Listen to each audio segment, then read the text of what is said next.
All right, welcome to the last Tuesday of the month of September 2011. Record high 92, set back in 1946. You can see the record low 28, set back in 1957. You know, I was looking at 90-degree days in the month of October. We have not had a 90-degree day in the month of October for 51 years. Last time we had a 90-degree day was back in 1959 in the month of October.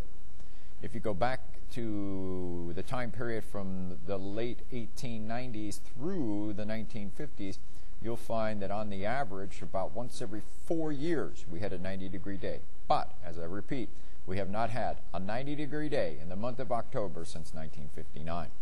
Well, there's our current temperature. Of course, we're not going to see it this year. No more 90-degree days. Now, we'll probably get a couple of 80-degree days, but no more 90s. There's what we're looking at, 68 to about 72 is the range in the temperatures. The winds are coming in generally out of the south and west and the south and southwest, and kind of having a hard time. Still got this big monster destroying upper level low pressure system giving just terrible weather in places like northern Indiana, Illinois, and parts of Wisconsin. Meanwhile, we got this little dry slot that has allowed us to warm up and to give us lots of sunshine. Don't expect to see the kind of day we had today, tomorrow. Tomorrow will feature more clouds. Thursday we'll have more clouds. Friday we'll have clouds and showers. So lots of going on there.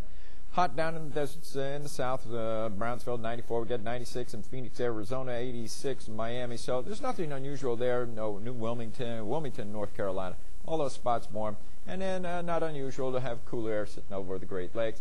Warmer today in Chicago, 61. They've been stuck in the 50s for a couple of days, 60 in Minneapolis. And you can see how it's warming up in the western plains. Humidity levels have dropped. I don't know if you noticed that after we got all that rain last night. I was thinking there was 1.88 inches of rain in a 24-hour period at the Wheeling, Ohio County Airport ending at 8 o'clock this morning. And that was the most rain I could find in the viewing area over that same time period, which indicates to me that it's kind of wet there last night. And right there in the northern panhandle of West Virginia seemed to get more rain than we got to the north, south, east, or west. So we were like the bullseye for the heavy rain yesterday, most of it falling from about, 4 p.m. until midnight. It was about a 6 to 8 hour period where it was coming down pretty good. Humidity levels have dropped around here. We're no longer in the green. That's fine with me.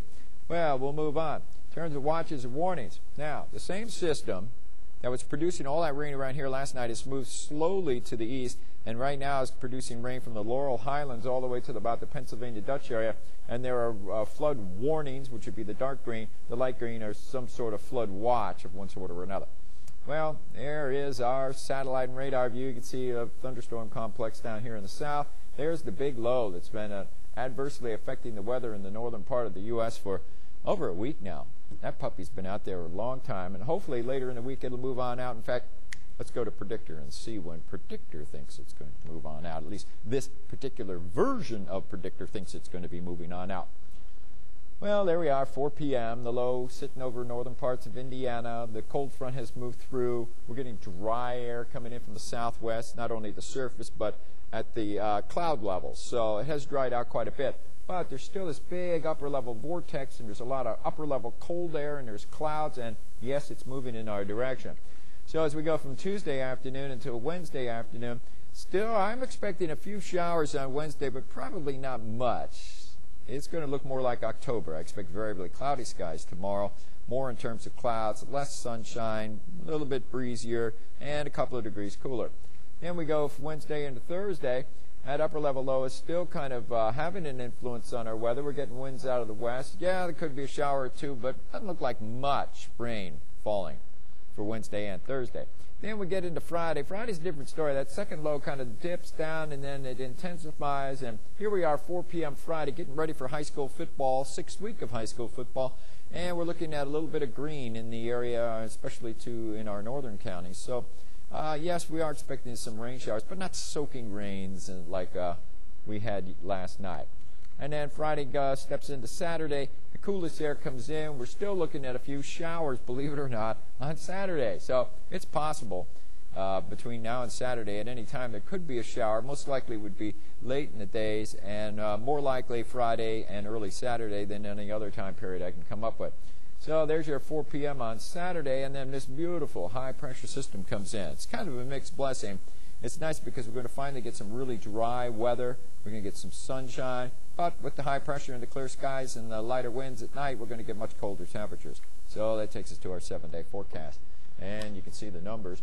Now, yesterday we hit 81 at the airport. Or no, it was 82 actually. 82. We're going to see 82 again? It's possible. Maybe late next week we'll take a whack at 80 again. And but you can see cooler temperatures. Tomorrow we're going to struggle to hit 70. In fact, right now we're struggling to hit 70. Tomorrow will be another day we'll struggle to hit 70. I'll keep the showers kind of late on Wednesday, late on Thursday. Highs on Thursday only 65. And then this cold air and breezy conditions. It's going to be a cold wind at the bus stop there Friday morning.